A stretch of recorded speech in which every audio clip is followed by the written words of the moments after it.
Start. ये है plate tectonic. इसमें दो वर्ड्स हैं, पहला है तुम्हारा प्लेट और दूसरा है विवर्तनिक। प्लेट का मतलब होता है क्रस्ट का हिस्सा, पृथ्वी का सबसे ऊपरी हिस्सा जो है उसको हम क्रस्ट कहते हैं। क्रस्ट का कोई एक हिस्सा क्या कहलाएगा? प्लेट का। और रहा सवाल विवर्तनिकी का, तो विवर्तनिकी का संबंध प्लेट की गति से होता है। विवर्तनिकी का संबंध किससे होता है? प्लेट की गति से होता है। यानी कि प्लेट की गति करना, प्लेट का घूमना, मोशन करना ही विवर्तन कहलाता है। ठीक है, इस मोशन करने या गति करने में गतियां दो तरह की होती है। एक है तुम्हारा क्षैतिज गति और दूसरा है ऊर्ध्वाधर गति। क्षैतिज गति की बात करें तो क्षैतिज गति भी दो तरह की होती है, या तो एक दूसरे की ओर होगी या फिर एक दूसरे से दूर होगी। जैसे एक दूसरे की ओर या फिर एक दूसरे से दूर, एक दूसरे से विपरीत। ठीक है, ये दो तरह की है।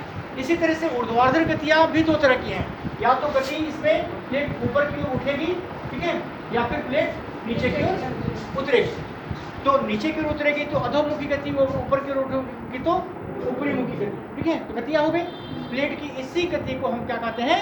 विवर्तनिकी कहते हैं। लेकिन यहाँ पर विवर्तनिकी में कुछ और भी चीजें जुड़ी हुई हैं, जो हम थोड़ा सा आगे जब प्लेट की गति होगी तो उसमें हम देखेंगे। ठीक है, फिलहाल हम प्लेट की चर्चा कर रहे हैं, तो प्लेट की चर्चा में तीन चीज़ों की चर्चा आवश्यक है। सबसे पहले प्लेट की प्रकृति क्या है, दूसरा प्लेट का आकार क्या है, और तीसरा प्लेटों की गति क्या है।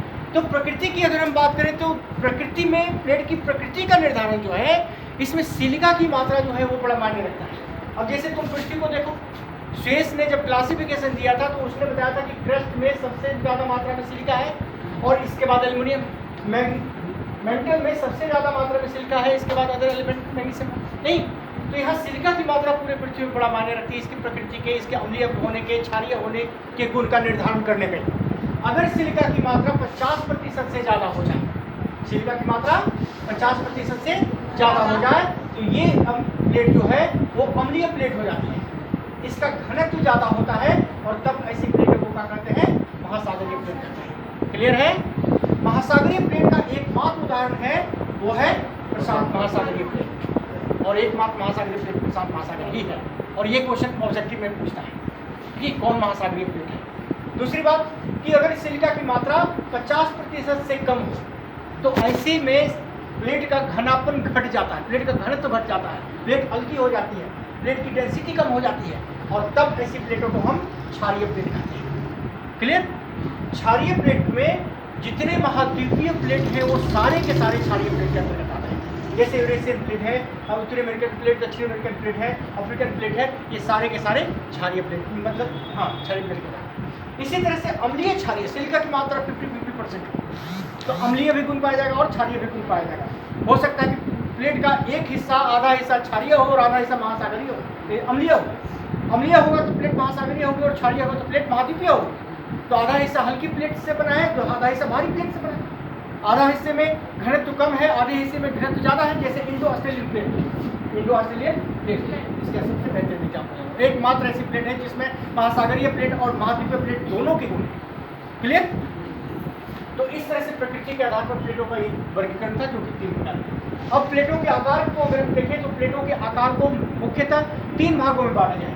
कुछ प्लेटें ऐसी हैं जो 10⁶, 6 शून्य का मतलब कि 10 लाख नहीं, तो 10⁶ किलोमीटर स्क्वायर से छोटे आकार की प्लेटों को लघु प्लेट कहते हैं। नजका इस सब प्लेटें इसमें आती हैं। ठीक है, 10⁶ से 10⁷ किलोमीटर स्क्वायर की प्लेटों को हम मध्य महासागरीय प्लेट कहते हैं। ठीक है, तो इस मध्य महासागरीय प्लेट का उदाहरण जो है कैरिबियन प्लेट है, नजका प्लेट है, स्कोशिया है। और छोटे प्लेटों का जो उदाहरण था टुआनटिपुका था, बिस्मार्क था, कोकोस, ठीक है, ये सब लोग प्लेट के उदाहरण हैं। इसी तरह से 10⁸ किलोमीटर स्क्वायर से भी ज़्यादा बड़े आकार की प्लेटों को क्या कहते हैं? बृहद प्लेटें कहते हैं। बृहद प्लेटों की संख्या 7 है, और ये क्वेश्चन एग्जाम में कई बार पूछा है। जैसे जोड़ लो, उत्तरी अमेरिकी प्लेट, दक्षिणी अमेरिकी प्लेट, ठीक है, अफ्रीकन प्लेट, यूरेशियन प्लेट, ठीक है, Pacific plate, Indo Australian plate और अंटार्कटिकन प्लेट। 7 हुए? तो इस तरह से ये 7 है। मध्यम आकार की प्लेटों की संख्या 8 है, और लघु आकार की प्लेटों की संख्या 20 है। तो इस तरह से ये प्लेटों का हो गया। अब प्लेट की गति के बारे में हम देखें नहीं, तो प्लेट की गति के बारे में इस स्लाइड पर आते हैं। यहाँ गतियाँ 3 तरीके की होती हैं प्लेट की। कुछ प्लेटें एक दूसरे की ओर गति करती हैं, एक दूसरे से टकराती हैं, एक दूसरे से लड़ती हैं, ऐसी गति को अभिसारी गति कहते हैं। ठीक है, क्या कहते हैं? अभिसारी गति। Convergent plates. ठीक है, इसमें प्लेट ए और बी दिखाया गया है जो एक दूसरे की ओर गति कर रही है। एक दूसरे की ओर जब काफी करीब आती है तो उनके बीच में एक क्या कहते हैं अवतलित हिस्सा बचा रह जाता है जिसको भी पार करना बाकी होता है। इस अवतलित हिस्से में दोनों प्लेटों से उतरने वाली नदियां अपना मलबा जमा करती हैं। ये प्लेटें और आगे बढ़ रही होती हैं और धीरे धीरे अब एक प्लेट दूसरी प्लेट के ऊपर प्रेशर बनाने के पहले इस मलबे पर प्रेशर बनाती है, और जैसे ही मलबे पर प्रेशर बनाती है तो इसे इस कॉफी को इधर से भी दबाएं और इधर से भी दबाएं तो कॉफी क्या हो गया, मुड़ के ऊपर उठ गया। वैसे ही ये मलबा बीच में जो था मुड़ के ऊपर उठ गया और मुड़दार पर्वत की रचना हो गई। दूसरी घटना ये होती है कि दूसरी प्लेट जो कि भारी है, ज़्यादा घनत्व की है, ठीक है, महासागरीय प्लेट है, वो महाद्वीपीय प्लेट या हल्की प्लेट के नीचे उतरती है। 45 to 60 डिग्री का एंगल बनाते हुए सीधे जा रही थी लेकिन एंगल बनाते हुए नीचे घुस जाती है। ठीक है, नीचे घुसती है और नीचे उतरती है। 50 किलोमीटर की गहराई के बाद यही प्लेटें और जब नीचे उतरती है तो पृथ्वी की आंतरिक गर्मी के कारण ये पिघलने लगती है, और पिघलती है तो पिघलने से जो लावा या मैग्मा बनता है लिक्विड मटेरियल, उसको कहते हैं एंडोसाइटिक लावा। और ये एंडोसाइटिक लावा नीचे की ओर नहीं हो सकता, बराबर में नहीं हो सकता, कम घनत्व की ओर हमेशा गति करेगा, और तब ये ऊपर की ओर गति करता है। तो ऊपर के पदार्थों का घनत्व कम है तो ये ऊपर की ओर गति करता है और दूसरी प्लेट को तोड़ता है और बाहर विस्फोटक गति के साथ निकलता है। ठीक है, जिसको हम ज्वालामुखी विस्फोट कहते हैं।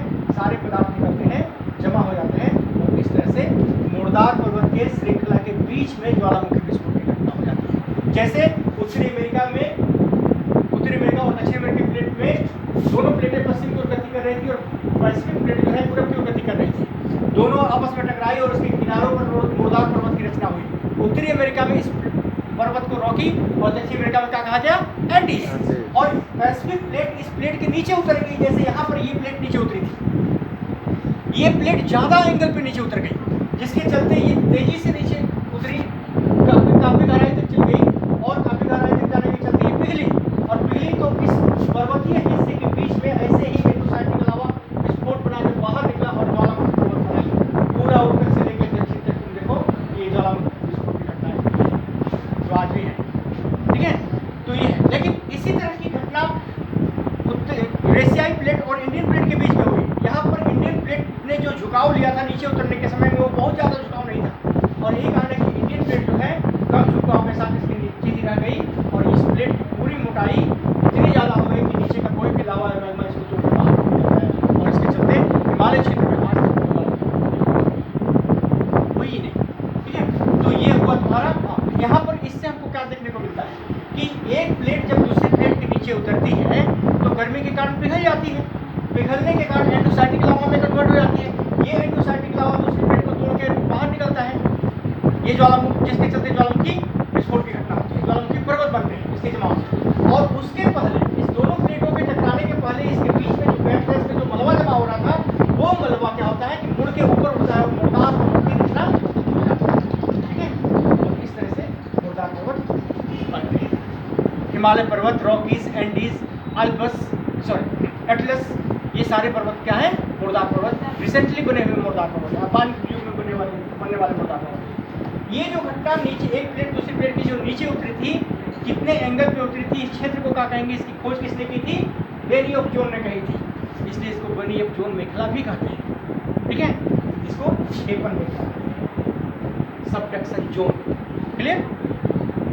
दूसरी गति अपसारी, अपसारी मतलब कि फैलाव।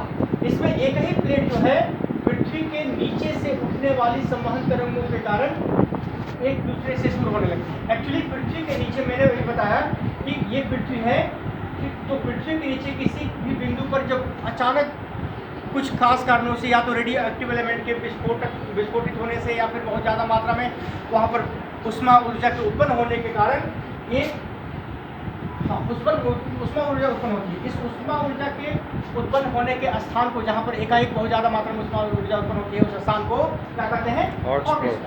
ठीक है, हॉटस्पॉट कहते हैं। यहाँ से इस गर्मी के कारण संवहन धाराएं उठती हैं, गर्म संवहन धाराएं ऊपर उठती हैं, इसको कहते हैं हॉट प्लम। ये हॉट प्लम जब क्रस्ट के नीचे पहुंचता है, देखो यहाँ हॉट प्लम जब क्रस्ट के नीचे पहुंचता है तो क्रस्ट इसको आगे निकलने नहीं देता है, तब ये अच्छा दूसरी बात की ऊपर आते आते कुछ इसकी गर्मी कम हो चुकी रहती है और ये अपनी दिशा क्रस्ट की कठोरता के कारण दो अलग अलग विपरीत दिशा में मुड़ जाती है। ये अलग विपरीत दिशा मुड़ गई और यहाँ भी अलग विपरीत दिशा में मुड़ गई। तो दूसरी बात कि ये इतनी हॉट होती है कि इस क्रस्ट की कठोरता के बावजूद इसको यहाँ पर धीरे धीरे गलाने का काम करती है और अंतिम में क्रस्ट टूट जाता है, इससे गल जाता है। जैसे यहाँ पर देखो हो रहा है, अंतिम में क्रस्ट यहाँ पर क्रस्ट जो है धीरे धीरे गल जाता है और ये पूरा का पूरा क्रस्ट यहाँ पर टूट गया। और जैसे ही टूटता है इस संवहन धारा के ऊपर क्रस्ट का एक हिस्सा ये हिस्सा और बी हिस्सा है, तो ये हो गया ए और बी बट गया, ये हिस्सा इस दिशा में और बी हिस्सा इस दिशा में एक दूसरे के विपरीत चला गया, दूर हो गया। लेकिन जैसे ही यहाँ क्रैक बनता है ठीक वैसे ही नीचे का ऊपर उठता मैग्मा जो है इस पर आकर घिसता चला जाता है इस किनारे पर और एक कटक का निर्माण करता है। इसको चूंकि ये घटनाएं महासागरों में ज़्यादा पाई गई थी इसलिए इसको मध्य महासागरीय कटक कहा गया है।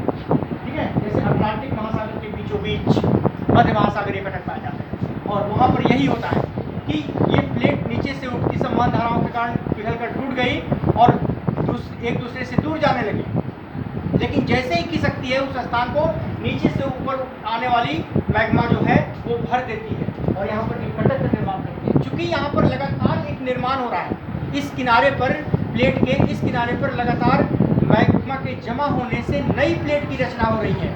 यही कारण है कि इसको हम क्या कहते हैं, रचनात्मक। दूसरी तरफ यहाँ एक प्लेट नीचे उतरकर पूरी तरह से पिघलकर विनष्ट हो जा रही है, इसलिए इसको क्या कहते हैं, विनाशात्मक किनारा।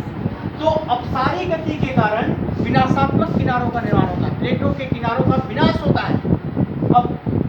अभिसारी गति, लेकिन अपसारी गति में क्या होता है, प्लेटें टूटती हैं, एक दूसरे से दूर हटती हैं, जैसे हटती है उस क्रैक में उस गैप में नीचे से मैग्मा ऊपर उठकर आता है और बीच जाता है और नई प्लेटों की रचना करता है, प्लेटों के नए किनारों का निर्माण करता है और इसलिए इसको क्या कहते हैं, रचनात्मक। तो अपसारी प्लेट रचनात्मक, अभिसारी प्लेट विनाशात्मक। नहीं याद रहेगा ये क्वेश्चन तुमको मिलता है। तो यहाँ पर मध्य महासागरीय कटक बने, प्लेटें एक दूसरे से भले दूर होती चली जाए लेकिन इसका बनना कभी नहीं रुकेगा, ये लगातार बनते रहेगा, लगातार प्लेटों की रचना होती रहेगी।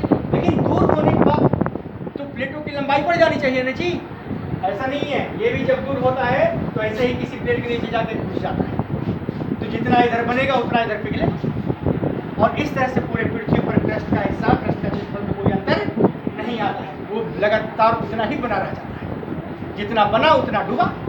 ठीक है, तो इस तरह से ये घटनाएं लगातार चलती रहती हैं। तीसरा है संरक्षित प्लेट। संरक्षित प्लेट में क्या होता है कि प्लेट के दो टुकड़े एक दूसरे को रगड़ते हुए निकल जाते हैं, एक दूसरे को रगड़ते हुए निकल जाते हैं, घर्षण करते हुए निकल जाते हैं, इसके चलते केवल और केवल भूकंप की घटना होती है। इसमें न तो निर्माण होता है और न ही विनाश होता है, यही कारण है कि इसको क्या कहते हैं, संरक्षित किनारा कहते हैं। ठीक है, तो ये है तुम्हारा प्लेट टेक्टोनिक की प्लेट एक्टिविटी, प्लेट मूवमेंट। तो प्लेट मूवमेंट तीन तरीके से होते हैं, तीनों में किस किस तरह से प्लेटों का निर्माण होता है, प्लेटों का विनाश होता है और प्लेट सुरक्षित रह जाते हैं, ये तुमको याद रखना है। ठीक है, और यही क्वेश्चन लॉन्ग क्वेश्चन में